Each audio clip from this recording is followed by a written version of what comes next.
हिंदवी स्वराज्याचे संस्थापक छत्रपती शिवाजी महाराज आणि याच राजांचे चिरंजीव संभाजी राजे यांना ज्यावेळेस पकडण्यात आलं कोकणाच्या संगमेश्वर परिसरामध्ये आणि ही माहिती औरंगजेबाला कळाली। औरंगजेबाची छावणी सोलापूर जिल्ह्यातल्या परिसरामध्ये होती आणि त्यांना कळल्यानंतर त्यांनी सांगितलं की पेडगाव भुईकोटच्या किल्ल्याच्या परिसरात छावणी, तिथं त्यांना घेऊन या।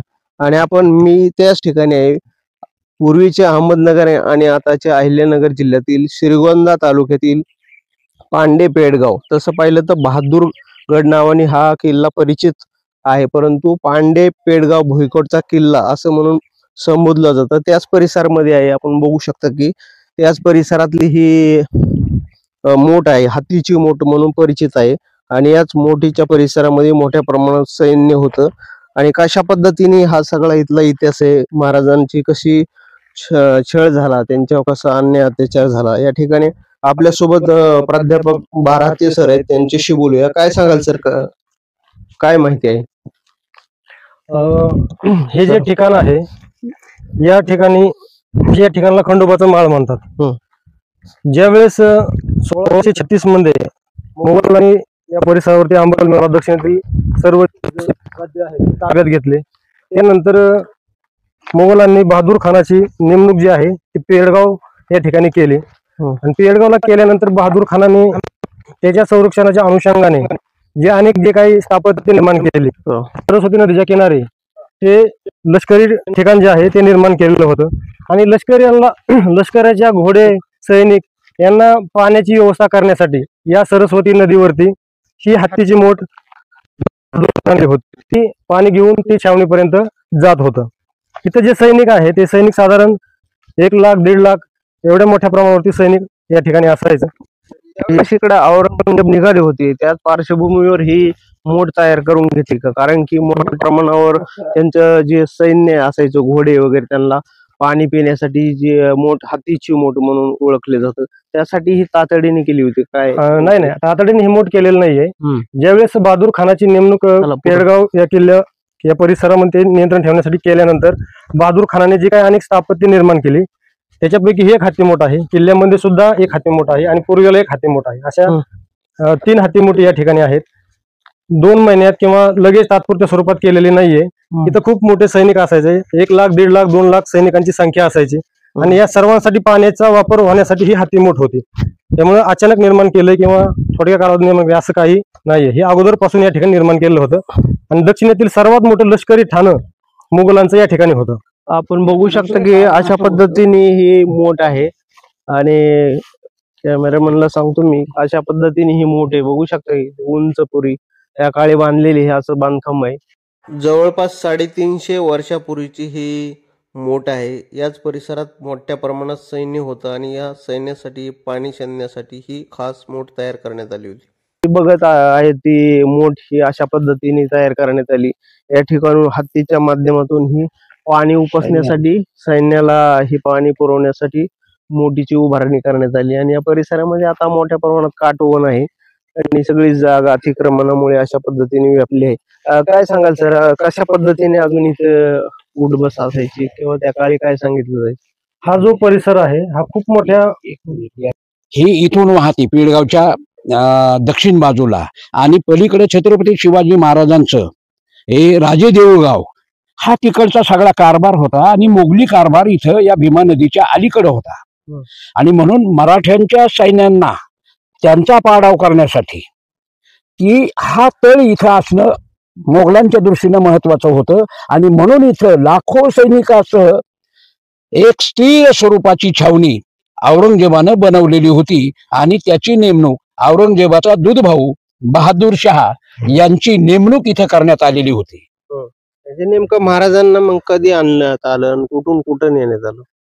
1 फेब्रुवारी 1689 या दिवशी छत्रपती संभाजी महाराज यांना नावडी म्हणजे संगमेश्वर या ठिकाणी, त्याच्यानंतर तळ कोकणामधून 15 फेब्रुवारी 1689 या दिवशी याच परिसरामध्ये छत्रपती संभाजी महाराज यांना आणण्यात आलं। आणि इतिहासामध्ये जे कुप्रसिद्ध दिंड आपण म्हणतो ते याच मोगली छावणीमध्ये काढण्यात आलेली होती। त्याचं स्वरूप असं होतं की संभाजी महाराजांना या ठिकाणी आणल्यानंतर संभाजी महाराजांच्या अंगावरची जे वस्त्र आहेत ते काढून विदूषकाची वस्त्र त्यांना घालण्यात आलेली होती, कवड्यांची माळ काढलेली होती. त्या जाग्यावरती जे एकंदरीत त्यांचा एकंदरीत पोशाख त्यांना पूर्ण बदलून टाकला होता. मोरकोड्या उंटावरती संभाजी महाराजांना बसवलं होतं आणि एक कुप्रसिद्ध दिंड याच परिसरामध्ये काढलेली होती. कुप्रसिद्ध दिंड काढण्यामागं औरंगजेबाची भूमिका ही थोडीशी वेगळी होती. कारण की संभाजी महाराजांना पकडल्यापासून संभाजी महाराजांना औरंगजेबाने अपमानित केलेलं होतं, छावणीत आणलेलं होतं. छावणीमध्ये आणण्याचा उद्देश एवढाच होता की ही सर्वात मोठी मोगलांची छावणी होती आणि छत्रपती संभाजी महाराज हे मराठ्यांचे छत्रपत्यांना त्या कोकणाच्या ज्या छावणीत जर ठेवलं असतं कराडच्या, तर कदाचित मराठ्यांनी हल्ला स्वतंत्र केला असतं. परंतु या भीतीपोटी औरंगजेब बादशहाने छत्रपती संभाजी महाराज यांना अत्यंत सुरक्षित असणाऱ्या आणि सर्वात जास्त सैनिक असणाऱ्या बहादूरगडच्या या मोगली छावणीमध्ये संभाजी महाराजांना आणलेलं होतं. आणून कुप्रसिद्ध दिंड काढली आणि दिंड काढून त्यांना एक अपमानित करण्यात आलं होतं. अपमानित करण्यामागे भूमिका त्यांची अशी होती, जर संभाजी महाराजांना आपण अपमानित केलं किंवा त्यांना काही वेतना जर दिल्या तर इतर सरदार येतील, आपल्याबरोबर तह करतील आणि तहाच्या अटी ज्या आहेत त्या मान्य करतील, ही त्याच्या मागे भूमिका होती. परंतु संभाजी महाराजांनी राजकीय व्यवस्था अशी निर्माण केलेली होती, जरी संभाजी महाराज स्वराज्यामध्ये नव्हते तरी स्वराज्याचा कारभार हा अत्यंत नेटाने व्यवस्थित आणि सविस्तरपणे चालू होता. जे शिवाजी महाराजांचं आपण एकंदरीत प्रशासन पाहिलं, त्या धर्तीवरती संभाजी महाराजांनी सुद्धा आपण ज्यावेळेस नसेल त्यावेळेस सुद्धा प्रशासन ही आपल्या अनुपस्थित व्यवस्थितपणे चालत होतं. हे आपल्याला त्या कालखंडामध्ये पाहायला मिळतं. काय सांगाल सर, अजून कुठले कुठले जुने चर्चेतले किस्से आहेत, काय सांगाल? या पिळगावच्या संदर्भामध्ये की जशी एक मोगलांची भीमा नदीच्या काठावरची एक शेवटची ही छावणी होती आणि याचं कारण असं होतं की छत्रपती शिवाजी महाराजांची सत्ता भीमेच्या पलीकडे आहे, तिच्यावरती अंकुश ठेवण्यासाठी ही मोठी छावणी इथं उभारण्यात आलेली होती. आणि या छावणीमध्ये म्हणजे केवळ बादशाह औरंगजेब आणि त्यांचं सैन्य हे मराठ्यांवरती विश्वास ठेवायला तयार नव्हतं आणि म्हणून कडेकोट बंदोबस्तामध्ये त्यांना या पिळगावच्या छावणीमध्ये आणलं. इथं आणल्यानंतर एक लालीलाल झालेले औरंगजेब बादशहा की त्यांनी जेव्हा कोर्निसात करायची सूचना केली तेव्हा संभाजी महाराजांनी त्यांना स्पष्ट नकार दिला. त्यावेळेस सहजपणे कापी खानानं, जो औरंगजेबाच्या पदरी इतिहासकार होते, त्यांनी त्याचं वर्णन केलेलं आहे की त्यावेळेस कवी कलश एवढ्या मरणाच्या दारात आपण उभे असताना सुद्धा म्हणतात, बघ शंभूराजे, एक शहनशाह औरंगजेब एका छत्रपती संभाजी महाराजांना मानवंदना देण्यासाठी पुढे येतो आहे. आणि यामध्ये तर औरंगजेब हे अधिक संतापले आणि तिथून पुढे संभाजीराजांचा अनन्वित छळ करण्याचं काम त्यांनी सुरू केलं. इथून त्यांची दिंड काढून लाकडी टोपी, की जी मुस्लिम समाजामध्ये की लाकडी टोपी घालणं हे अशुभ समजलं जातं आणि या क्रूर असा प्रकारचा अन्याय करत असताना उंटावरती त्यांना उलट बसवलं. एवढंच नाही, म्हणजे नेमकी महाराजांची दिंड कुठून कुठं काढली या संदर्भातलं सविस्तर इतिहास आपण अजून जाणून घेणार आहोत. ज्या भागातून त्यांची दिंड काढली त्याच परिसरातल्या या ठिकाणी छावणी होती आणि अशा परिसरामध्ये महाराजांना आणण्यात आलं. इथून बघू शकता की परिसरामध्ये ही नदीचा पात्र आहे आणि याच परिसरातलं पूर्वी प्रचंड पाणी असायचं या ठिकाणी.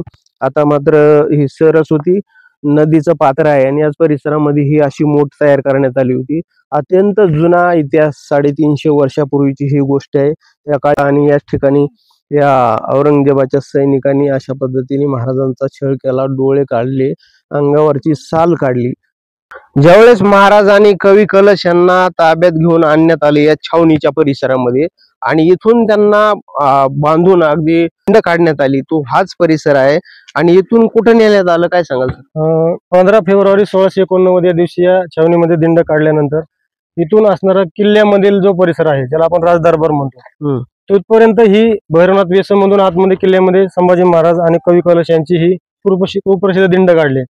आता आपण जे पिक्चर मध्ये पाहतोय एक 4-5%, 10%च दाखवलेलं आहे, परंतु त्याच्यापेक्षा जास्त जी आहे त्या दिंडीचं म्हणजे स्वरूप याला आपण कुप्रसिद्ध दिंड म्हणतो. म्हणजे तख्तकुलाह केला, हा. नंतर काठ्याने त्यांना बांधण्यात आलं, त्याच्या अंगावरची वस्त्र बदलण्यात आली, विदूषकाचे कपडे घालण्यात आले, असा जो सर्व प्रकार झालेला होता. आणि मरपुड्या उंटावरून वाजत गाजत ती जी दिंड आहे ती संभाजी महाराजांची घेऊन गेले होते. साधारणतः इथून किती किलोमीटर अंतरावर त्यांना घेऊन गेले होते? इथून साधारणपणे 2 किलोमीटर अंतर असावं, सर्वसाधारणपणे 2 किलोमीटर इथून आहे. एवढ्या मोठ्या अंतरामध्ये ती वाजत गाजत या मोगली छावणीमधून संभाजी महाराजांची छावणीपासून गडापर्यंत त्यांना नेण्यात आलं. काय सांगाल, कशा पद्धतीचा सर तो प्रवास होता? मोगली छावणीपासून दोन्ही साईडला जे सैनिक होतं ते थांबलेलं होतं. मधून संभाजी महाराजांची आणि कवी कलशांची ती खूप प्रसिद्ध दिंड, आणि तो जो मार्ग आहे या बैरनाथ वेसेच्या आतमधूनच असं किल्ल्यामध्ये प्रवेश संभाजी महाराज यांनी केलेला होता, त्या दिंडीने केलेला होता. इथून पुढे त्यांना राजदरबारामध्ये हजर करण्यात आलं होतं. संभाजी महाराज आणि कवी कलशांना ज्यावेळेस आणण्यात आलं तो हाच परिसर आहे, पांडे पेडगावचा परिसर. छावणीपासून धर्मवीर गडापर्यंत, आताचा धर्मवीर गड आणि पूर्वीचा भुईकोट किल्ला बहादूरगड असं म्हणून ओळखलं जातं. याच परिसरामधून पाठीमागून अशा पद्धतीने हाच तो रस्ता आहे. आणि याच रस्त्याच्या परिसरामधून गावामधून महाराजांची दिंड काढण्यात आली. गावामध्ये दहशत व्हावी, सगळीकडे सैन्य महाराजांना बांधलेलं आणि त्यांच्या बाजूला कवी कलश असे या मार्गातून चालत होते. आणि त्या काळची जर आपण कल्पना केली तर छावा चित्रपटामध्ये जसं दाखवलंय याच भागातून महाराज यांची दिंड काढण्यात आली. महाराज सोबत कवी कलश आणि संपूर्ण औरंगजेबाचं सैन्य गावाच्या परिसरामध्ये सगळं दृश्य पाहत होते. महाराजांच्यावर अन्याय अत्याचार करत होते. त्यांच्या अंगावरील सगळी साल काढली होती. तसेच अंगावर साखळदंडांनी बांधलेलं वास्तव दृश्य पाहताना अनेकांना अगदी मनाला चटका लावून जाणारी घटना समोर पाहून न पाहण्यासारखं दृश्य दिसून येत होते. याच रस्त्यावरून त्यांना नेण्यात आलं पुढे गडाच्या परिसरामध्ये. जो भुईकोट किल्ला आहे याची संपूर्ण माहिती दिली आहे. किल्ल्याचा अशी अवस्था होती आणि पूर्वीचा जो इतिहास आहे या ठिकाणी रेखाटण्यात आलाय. आणि संपूर्ण कशा पद्धतीने अजूनही तो रक्तरंजित इतिहास होता, काय सांगाल? औरंगजेबाचा दूधभाव जो होता त्याने मगाशी जसा उल्लेख केल्याप्रमाणे या ठिकाणी जे काही स्थापत्य आहेत निवासाचे आणि संरक्षणाचे स्थापत्य निर्माण केली, ही समोर जे दिसतंय आपला हे दिवाणे अमन दिवाणे खास, याला आपण राजवाडा म्हणतो. या ठिकाणी छत्रपती संभाजी महाराज आणि कवी कलश यांची जी कुप्रसिद्ध दिंड होती ही दिंड वाजत गाजवत याच दरबारामध्ये आणलेले होते. जो प्रसंग बादशाह समोर झाले, संभाजी महाराजांना या दरबारामध्ये आणल्यानंतर साहजिकच जी दिंड काढली होती त्या दिंडीमधून संभाजी महाराजांना राग आलेला होता. त्यांची अवहेलना केली होती. संभाजी महाराज अवहेलना सहन करतील असं नव्हतं. संभाजी महाराजांचं वय हे 32-33 वर्ष वय होतं. आणि परंतु त्यांनी जो स्वराज्याबद्दलचे स्वप्न पाहिलेलं होतं ते स्वप्न ही त्यांच्या देहबोलीमध्ये संपूर्ण दिसत होतं. जरी अपमानजनक ही दिंड काढून त्यांची अवहेलना जरी केलेली असली तरी त्यांचं जे स्वराज्याबद्दल असणारी जी काही निष्ठा आहे ती त्यांच्या एकंदरीत व्यक्तिरेखेमधून ती दिसत होती. निडरपणे छत्रपती संभाजी महाराज या दरबारामध्ये औरंगजेबाच्या समोर आलेले होते. आणि या ठिकाणी माझ्या पाठीमागे जो त्यांना आणण्यात आलो, हो, याच प्रवेशद्वारामधून छत्रपती संभाजी महाराज यांना या दरबारामध्ये आणलेलं होतं. या दरबारामध्ये जेवढे काही मनसबदार औरंगजेब बादशहाच्या दक्षिणेतील आहेत ते सर्व महत्वाचे मनसबदार या ठिकाणी साईडला बसलेले होते. मोठा दरबार भरलेला होता आणि छत्रपती संभाजी महाराज आणि कवी कलश यांना या दरबाराच्या मधोमध त्यांना उभं करण्यात आलं होतं. समोर जे तुम्हाला दिसतंय तो औरंगजेब बादशहाचा जो एकंदरीत सिंहासनाची जागा आहे त्या सिंहासना जागेवरती औरंगजेब बादशाह बसला होता. आणि हा सर्व न्यायनिवाडा म्हणतो शौर्यस्थळ म्हणजे प्रतिकात्मक स्वरूपात आपण हे एक ठिकाण तयार केलं आहे. परंतु छत्रपती संभाजी महाराजांना या दरबारामध्ये आणल्यानंतर समोर औरंगजेब बादशहाचा तो एकंदरीत पुढे बादशाह त्या सिंहासनावरती बसलेला होता आणि कवी कलश आणि संभाजी महाराज यांना या ठिकाणी दरबारामध्ये हजर करण्यात आलं होतं. समोर आणि त्याच्यावरती संभाजी महाराजांना एकंदरीत त्यांचा मृत्यूदंड वाचवण्यासाठी काही अटी ठेवल्या होत्या. त्यातील पहिली अट अशी होती की स्वराज्यातील सर्व किल्ले ताब्यात द्यावेत. दुसरी अट अशी होती की जे गुप्तहेर आहेत त्या गुप्तहेरांची माहिती द्यावी. तिसरी अट अशी आहे की जे माहिती देणारे लोक जे आहेत, जे बंडखोर आहेत, त्यांची नावे द्यावी. आणि चौथी आहे, एकतर औरंगजेब बादशाह हा धर्म मानणारा होता आणि इतर धर्माची तो जो आहे हिंदू धर्म, विशेष करून हिंदू धर्माची हिंदू द्वेष्टी होताच हे आपल्याला माहिती आहे. आणि शेवटच्या कालखंडामध्ये मराठे शरण येत नाहीत हे ज्यावेळेस औरंगजेब बादशहाला समजलं, त्यानंतर त्यांनी अनेक मंदिरं पाडल्याची वगैरे उल्लेख सुद्धा आपल्याला सापडतात. म्हणजे या ठिकाणी असं म्हणतात की संभाजी महाराजांना धर्म बदलण्याची सुद्धा एक अट समोर ठेवलेली होती. परंतु औरंगजेब बादशाहच्या अटी होत्या. एक तर किल्ले ताब्यात देणं, किल्ले जर ताब्यात दिले तर शिवाजी महाराजांचं शहाजीराजांचे स्वप्न आहे ते अपूर्ण राहणार होतं. जर गुप्तहेरांची माहिती दिली, स्वराज्य हे गुप्तहेरांवरती अवलंबून होतं, त्यामुळे गुप्तहेरांची माहिती देणं ही अशक्य होतं. तिसरी महत्वाची गोष्ट आहे, खजिना जो आहे स्वराज्याचा खजिना तो ताब्यात द्यायला सांगितला होता. तो खजिना ताब्यात देणं हे अशक्य होतं. खजिना ताब्यात तर स्वराज्य संपणार होतं. आणि चौथा जो आहे की मुस्लिम धर्म स्वीकारावा. जर मुस्लिम धर्म स्वीकारला तर हे स्वराज्य सुद्धा राहणार नव्हतं. म्हणजे ह्या सगळ्या गोष्टी, स्वराज्य प्रेम होतं, स्वराज्य निष्ठा होती आणि त्याच्यामध्ये धर्म आणि संस्कृती सुद्धा होती. आता आपण जे समोर पाहतोय ज्या जुन्या खोल्या आहेत, महाराजांना याच ठिकाणी ठेवण्यात आलं होतं. संभाजी महाराजांना 15 फेब्रुवारी 1689 या दिवशी जी दिंड आहे ती दिंड या किल्ल्यामध्ये आणली. आणल्यानंतर हा जो सर्व प्रसंग आहे तो या ठिकाणी झालेला होता. आणि याच दरबारामध्ये छत्रपती संभाजी महाराज यांना मृत्यूदंडाची शिक्षा दिली. आणि 15 फेब्रुवारी 1689 याच दिवशी याच किल्ल्यामध्ये संभाजी महाराजांचे तप्त सळ्या, हा समोर दरबार जो आहे तो औरंगजेब बादशाहचा दरबार आहे. आणि हा सगळा प्रकार या दरबारामध्ये झालेला होता. मग औरंगजेबाच्या अटी संभाजी महाराजांनी अमान्य केल्या. अमान्य करणारच होत्या, कारण की जी अवहेलनाकारक जी दिंड संभाजी महाराजांची काढली होती, त्या दिंडीमधून संभाजी महाराजांना एक गोष्ट समजली होती की औरंगजेब बादशाह आपल्याला जिवंत ठेवण्याची जी काही शिक्षा आहे, त्यामुळे संभाजी महाराज आणि स्वराज्य हे त्यांच्या डोळ्यासमोर होतं. आणि त्याच देहबोलीने छत्रपती संभाजी महाराज राजबिंड स्वरूपात आणि महाराजांना आणण्यात आलं. समोरासमोर इथंच भेट झाली. हो, औरंगजेब बादशाह आता आलमगीर प्रवेशद्वार जी आहे तिथून महाराज आणि कवी कलशांना या ठिकाणून आणण्यात आलं. हो, आणि याच परिसरामध्ये महाराज आणि कवी कलश यांना उभा करण्यात आणि आलं होतं. इथं औरंगजेब असतील. हो. या समोरासमोर जी त्यांची भेट झाली, तुम्ही बघू शकता की महाराष्ट्रात जो चित्रपट देशभरात गाजत आहे आणि त्या चित्रपटामुळे आता हा इतिहास प्रत्येक माणूस जुनी ओळख काय होती, कसा झाला असेल महाराजांचा छळ, कुठं झाला असेल, तो हाच परिसर आहे ज्या ठिकाणी महाराजांना पहिल्यांदा पकडून आणल्यानंतर समोरासमोर औरंगजेब आणि महाराजांची भेट या ठिकाणी झाली. तो हाच परिसर आहे. आपण बघू शकता की इतिहासामध्ये पहिल्यांदाच हा तुम्हाला पाहायला मिळेल की याच परिसरामध्ये महाराजांना खऱ्या अर्थाने जवळपास 15 दिवसाचा कालावधी या ठिकाणी त्यांच्या अंगावर किती दिवस होते साधारण 15 फेब्रुवारी इथं आणलेलं होतं. इथून नंतर वळू तुळापूर या ठिकाणी संभाजी महाराजांना घेऊन गेले. साधारणतः किती दिवस जशी छावणी पुढे जाईल तसे संभाजी महाराजांना पण इथं कसा कसा छळ करण्यात आला? 15 फेब्रुवारीला संभाजी महाराजांचे डोळे जे आहेत या किल्ल्यामध्ये काढले आणि दुसऱ्या दिवशी कवी कलश यांची जीभ जी आहे ती याच किल्ल्यामध्ये त्यांची कलम करण्यात आली. 2 शिक्षा या किल्ल्यामध्ये झाल्यात. म्हणजे या खोल्यांच्या परिसरात महाराजांना याच ठिकाणी ठेवण्यात आलं होतं. दरबारामध्ये तो प्रसंग झाला. भेट झाली तर काय, परंतु मुघलांची जी छावणी होती पुन्हा संभाजी महाराजांना छावणीत घेऊन गेलेले होते. या ठिकाणी ठेवण्यात आलेलं नव्हतं, कारण हे सुरक्षित ठिकाण त्या मानाने नव्हतं. छावणीमध्ये ह्या ज्या ठिकाणी उभा आहे त्याच ठिकाणी त्यांचा दरबार भरला होता आणि समोरासमोरची भेट झालेली. या दरबारामध्ये औरंगजेब बादशाह आलमगीर समोर बसला होता आणि इतर जे 5000 मनसबदार जे आहेत ते साईडला बसले होते. मोल मौलवी होते. त्यांनी या ठिकाणी जसं कोर्टामध्ये आपण एखादा प्रसंग असतो वादी प्रतिवादी, तशा स्वरूपात हा प्रसंग होता. आणि मग संभाजी महाराजांना एकंदरीत सगळं त्यांचं कार्य सांगितलं आणि त्यातून मग मुस्लिम मौलवींनी आणि त्यांनी संभाजी महाराजांना मृत्यूदंडाची शिक्षा दिली. आणि मृत्यूदंड शिक्षा माफ करण्यासाठी औरंगजेब बादशाहांनी काही अटी ठेवलेल्या होत्या. जसं मग सांगितल्याप्रमाणे त्या अटी मान्य करणं अशक्य होतं. साहजिकच संभाजी महाराजांना मृत्यू हा डोळ्यासमोरच होता, परंतु स्वराज्यापेक्षा संभाजी महाराजांना मृत्यू जास्त हे वाटलं नव्हतं, कारण स्वराज्याचं स्वप्न त्यांचं मोठं होतं त्यांच्या मृत्यूपेक्षा. त्यांनी मृत्यूला सामोरे गेले, परंतु स्वराज्य संपणाऱ्या ज्या अटी आहेत त्यांनी त्या या ठिकाणी अमान्य केलेल्या होत्या.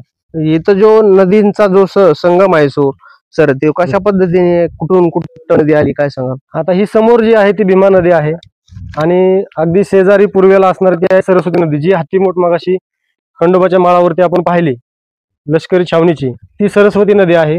आणि ही समोर असणारी ही भीमा नदी आहे. या संगमावरती हा पेडगावचा किल्ला आहे. हे महत्वाचं महसुली ठिकाण होतं ते मग सांगितल्याप्रमाणे. आणि ह्या नदीच्या पलीकडे जर तुम्ही गेला तर ही स्वराज्याची सीमा होती आणि ही मोगलाईची सीमा आहे आणि पलीकडे ही स्वराज्य आहे. ते पुढे हा पुणे जिल्ह्याचा भाग आहे. आणि हा पूर्वीपारपासून छत्रपती शिवाजी महाराजांच्या वडिलोपर्जित ही जहागिरी होती. सरस्वती नदी पूर्वेवरून येते समोर तिथं भवानी मंदिर सुद्धा आहे. आनंदी बाबा शिंदे यांचं जी खर्ड्याची लढाई झाली त्याच्यामध्ये त्यांचा मृत्युमुखी पडले आणि त्यांच्या पत्नीचं जे एक सती मंदिर म्हणून भवानी मंदिर त्या ठिकाणी तुम्हाला पाहायला मिळते. आणि या पुढं इथं 4-5 किलोमीटर जर गेला तुम्ही तर सिद्धटेक आहे. अष्टविनायक एक सिद्धटेक आहे, ते 5 किलोमीटर नदीमधून आज अंतर आहे. माझ्या समोर जे आहे ते कोणतं मंदिर आहे म्हणले तुम्ही? भवानी. हे खर्ड्याच्या लढाईमध्ये शहीद झाले. पश्चात त्यांच्या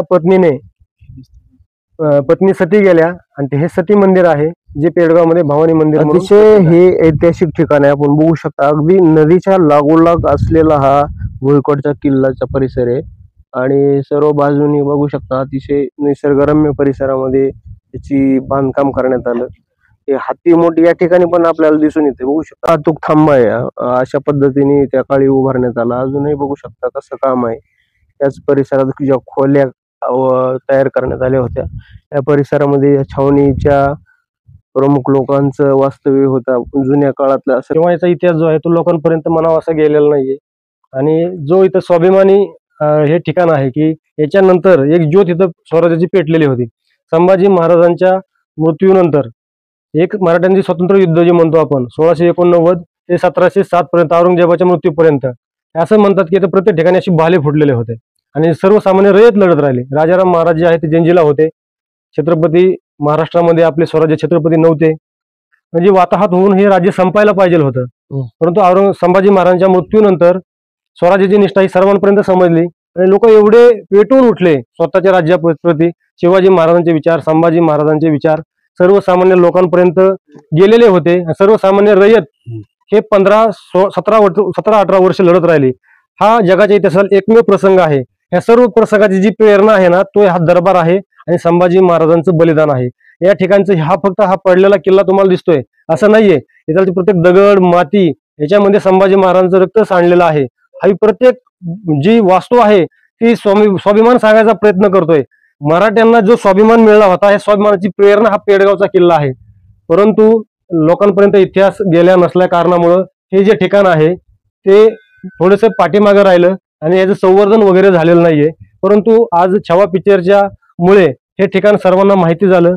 दुसरा प्रश्न विचारावा वाटतो की या ठिकाणाचं कुठं शूट करण्यात आले काही या ठिकाण परिसरातलं काय छावा चित्रपट काढण्यात आलाय? नाहीये. इथलं दाखवण्यात आलंय परंतु इथलं वास्तव या परिसरामध्ये दाखवायला पाहिजे होतं. दिंड वगैरे दाखवले आहे. सांगाल सर इथं काय आता सुविधा व्हायला पाहिजे किंवा ही एक ऐतिहासिक महाराजांचं या ठिकाणी दिंड काढण्यात आली. खऱ्या अर्थानं जो रक्तिरंजित इतिहास आहे या ठिकाणी महाराजांचं रक्त सांडलं, त्यांच्यावर छळ करण्यात आला. इथं काय करायला पाहिजे सरकारने आपल्याला वाटतं? काय सांगा. खरं तर संभाजीराजेंचा इथं जो एक अनन्वित छळ केला की यामधून औरंगजेबाची एक असणारी क्रूरता याचं जसं दर्शन घडलं. परंतु एक स्वाभिमान मराठ्यांचा, अस्मिता ही जी काही आहे ती या किल्ल्यामध्ये क्रूर हत्या राजांची क्रूर हत्या झाल्यानंतर ज्या गवतालाही भाले फुटतात असं आपण म्हणतो, तर इथला प्रत्येक माणूस प्रत्येकाच्या रंध्रामध्ये रक्ताच्या प्रत्येक थेंबामध्ये हे छत्रपती संभाजी महाराजांचं बलिदान आपल्याला वाया जाऊ द्यायचं नाही. या दृष्टिकोनातून या मोगलांबरोबर मराठ्याचा प्रत्येक माणूस, बाई, मुलगा हा लढत राहिला. आणि म्हणून येसूबाई किंवा त्यांचाही मुलगा या औरंगजेबाच्या कैदेमध्ये आहेत. इकडं राजारामही जिंजीला आहेत. अशा अवस्थेमध्ये रयतेनं हे संबंध छत्रपती संभाजी महाराजांचं बलिदान क्षणाक्षणाला स्मरणात ठेवून औरंगजेबाच्या हाती ही सत्ता मिळू दिली नाही. हेच संभाजीच्या बलिदानाच्या मधून प्रत्येक मराठा माणूस शिकत गेला. त्यामध्ये केवळ मराठा माणूस म्हणजे केवळ एक जात नव्हे, तर 18 पगड जातीची माणसं या संभाजी महाराजांचं रक्त जिथं सांडलेलं आहे त्याचा इतिहास जागृत ठेवून आपलं रक्त मराठी सत्तेसाठी, हिंदवी स्वराज्यासाठी सांडत राहिली. शेवटी औरंगजेबाला हाय खाऊन मरावं लागलं. अशा पद्धतीने राजेंच्या शेवटच्या 40 दिवसाची रक्तरंजित कहाणी आहे. अजूनही यापुढे तुळापूरला त्यांना नेण्यात आलं. तो एपिसोड आपण नंतर पाहणारच आहोत. पण इथला अशा पद्धतीचा इतिहास आजपर्यंत घडलेला आहे. परंतु या भागातला जो विकास व्हायला पाहिजे ते सरकारने एक ऐतिहासिक ठेवा म्हणून याकडे लक्ष दिलं पाहिजे, अशी मागणी या परिसरातल्या नागरिकांकडून होत आहे. ते पण सर, संवर्धनाच्या बाबतीत काय सांगाल? इथं काय काय व्हायला पाहिजे का असं तुम्हाला वाटतं? काय सांगा. खरं पाहिलं तर आज हा किल्ले धर्मवीरगड हा 111 एकरामध्ये पसरलेला आहे. पूर्वी 350 एकरामध्ये होता, पण ज्यावेळेस या ठिकाणी बहादूरशाहचे हा गड औरंगजेबाचा दुजेभाऊ त्याच्याकडे देण्यात आला, त्याच्यानंतर त्यांनी हा गडाची 111 एकरामध्ये तटबंदी बांधली आणि एवढ्यावरतीच तो गड त्यांनी हे केला.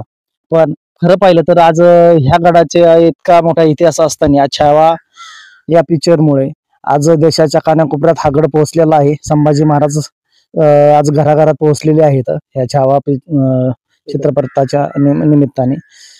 तर त्याच्यामुळे मला एक असं सांगणं आहे की ह्या गडाकडे पाहिजे असं शासनाचं लक्ष दिलेलं नाही. हा गड खूप दुर्लक्षित आहे आणि ह्या ठिकाणी विकास होणं खूप गरजेचं आहे. तसं पाहिलं तर आज हा गड पुरातत्व विभागाच्या 2 भागात विभागलेला आहे. एक लक्ष्मीनारायण मंदिर आणि बालेश्वर मंदिर हे केंद्रीय पुरातत्व विभाग औरंगाबाद यांच्या ताब्यात आहे आणि राहिलेला गड पूर्ण हा महाराष्ट्र शासन पुरातत्व विभाग नाशिक यांच्या अंडरखाली आहे. पण समजा पर्यटन आता संपूर्ण देशभरामध्ये छावा चित्रपटामुळे हा गड संपूर्ण चर्चेत आहे, गाजतोय. आता या ठिकाणी प्रचंड पर्यटक येणाऱ्या काळामध्ये येणार आहेत. आपण जो आता हा व्हिडिओच्या माध्यमातून संपूर्ण देशभरात माहिती जाणार आहे आज मराठीच्या माध्यमातून, या ठिकाणी भेटी द्यायला सुट्ट्याच्या काळामध्ये प्रचंड लोक येणार आहेत. जे आपले संभाजी महाराज होते, महाराजांना कशा पद्धतीने छळ करण्यात आला, कुठलं नेमकं ठिकाण आहे या परिसरात लोक भेट देण्यासाठी येणार आहेत, काय सांगा. आता आपण ज्या ठिकाणी उभा आहोत संसानान्वित असा छळ करण्यात आला. ज्या ठिकाणी समोर पाहिलं तर ते सिंहासन औरंगजेब ज्या ठिकाणी बसलेला होता आणि ह्याच ठिकाणी ज्या ठिकाणी आता आपण उभे आहोत हा तो शौर्यस्तंभ आज सर्व शंभू भक्तांनी व गावकऱ्यांनी मिळून हा उभा केलेला आहे 2008 मध्ये व त्याच वेळेस गडाचं नामकरण केलेलं आहे धर्मवीरगड म्हणून.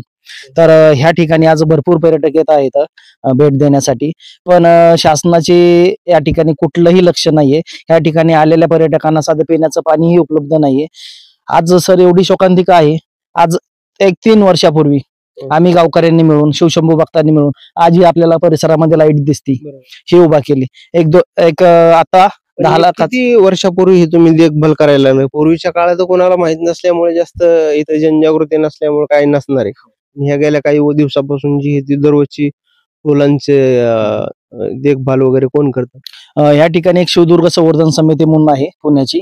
प्रॉपरली ह्या गडावरती 2 गडपाल त्यांनी नेमलेले आहेत त्यांच्या समितीमार्फत, आणि आज ह्या गडाचं जे दिसतंय त्या समितीमार्फतच या ठिकाणी विकास चाललेला आहे. शासनाचा कुठलाही 1 रुपयाचाही निधी या ठिकाणी आतापर्यंत मिळालेला नाहीये. आता 10 लाखाचा निधी डॉक्टर सुजयदादा विखे पाटील यांच्या माध्यमातून आपण आता ती डीपी बसवलेली आहे. त्यांचं या ठिकाणी पहिलंच आपण जे म्हणतो शासनाचं जे निधीचं काम असेल तर ते पहिलं काम हे सुजयदादा विखेंच्या मार्फत झालेलं आहे. कोणीच आपण बघितलं का अशा पद्धतीने शौर्यस्थळ म्हणून इथं स्थापन करण्यात यावं अशी मागणी होत आहे. आणि याच गडाच्या परिसरात अनेक सुविधा, कुठलीही सुविधा नाही. इथली समिती आहे ती फक्त देखभाल करते. पूर्वी या काळी तर जनजागृती नसल्यामुळे अनेक अडचणी येत असतात, परंतु येत्या काळामध्ये आता छावा चित्रपटाची प्रचंड लोकप्रियता आणि संपूर्ण देशभरामध्ये संभाजीराजेंचा इतिहास खऱ्या अर्थाने कळालेला आहे. 40 दिवस कशा पद्धतीने त्यांचा रंजित इतिहास आहे हा दाखवण्याचा आपण प्रयत्न करत आहोत. आणि जी जनजागृती इथं व्हायला पाहिजे, तर अजूनही सरकारने या ठिकाणी नोंद घेऊन इथे विकास कामे करावेत असं बोललं जाते. अजून काय सांगायचं तुम्हाला? काय सर, ह्या ठिकाणी 12व्या शतकातली खूप असे चालुक्यकालीन मंदिर, यादवकालीन मंदिर आहेत. त्या मंदिरांचे खूप आज पडझड झालेले, जीर्णोद्धार आज शासनामार्फत होणं गरजेचं आहे. त्या ठिकाणी शासनाचं पूर्ण दुर्लक्ष आहे. पुरातत्व विभागाला शासनाने सांगून त्या मंदिराचा जीर्णोद्धार करणं आज काळाची गरज आहे. जर आज लक्ष नाही दिलं त्या ठिकाणी तर आज जे मंदिर आहेत महादेवाचे मंदिर आहेत जवळजवळ 12 ज्योतिर्लिंग या गडावरती पूर्वी असावीत असा बऱ्याच जणांचा कयास आहे. आज लक्ष्मीनारायण मंदिर म्हणून जे आहे ते इतकं सुबक आहे. तरी एकूण गडाची किती जमीन आहे, या जमिनीचा पण विकास होऊ शकतो. या ठिकाणी वेगवेगळे पर्यटक येणारे, त्या ठिकाणी वेगवेगळे माध्यम या ठिकाणी येऊन बातम्या करू शकतात, शूटिंग करू शकतात, असा काय विकास व्हायला पाहिजे का? जसं की नक्कीच हैदराबादला तुम्ही बघू शकता फिल्म सिटी कशी करण्यात आली, तसं राजे महाराजांचा इतिहास दाखवण्यासाठी इथं काय सुविधा करायला पाहिजे? नक्कीच सर, या ठिकाणी आपण 111 एकरावरती जो गड पसरलेला आहे त्या ठिकाणी आपण शंभूसृष्टी उभारू शकतो किंवा संभाजी महाराजांच्या जे आधारित जीवनावरती आधारित खूप असे आपण वेगवेगळ्या प्रकारचे या ठिकाणी कार्य करू शकतो. शंभूसृष्टी उभारून आपण या ठिकाणी गार्डन वगैरे तयार करू शकतो. येणाऱ्या पर्यटकांना सुख सुविधा ज्या प्राथमिक उपलब्ध होणं गरजेचं आहे त्या आज होणं गरजेचं आहे. या ठिकाणी कुठलीही सुविधा उपलब्ध नाहीये. तसेच मराठाच्या शौर्य इतिहासाचं दर्शन या ठिकाणी होणं गरजेचं आहे.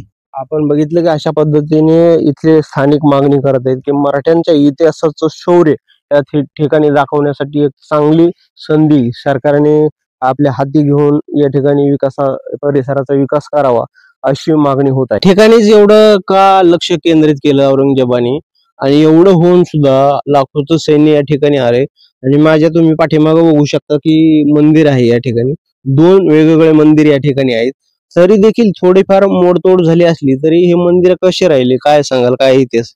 हे जे पेडगाव ठिकाण आहे, किल्ला नंतर बहादूर खानाने त्याला नाव दिलं बहादूरगड, परंतु त्याच्या अगोदर पांडे पेडगाव हे एक परगणा होता आणि त्याचा पूर्वी इतिहास जर पाहायचा तर भोसले कुळाचा आणि या ठिकाणाचा खूप मोठा संबंध आलेला आहे.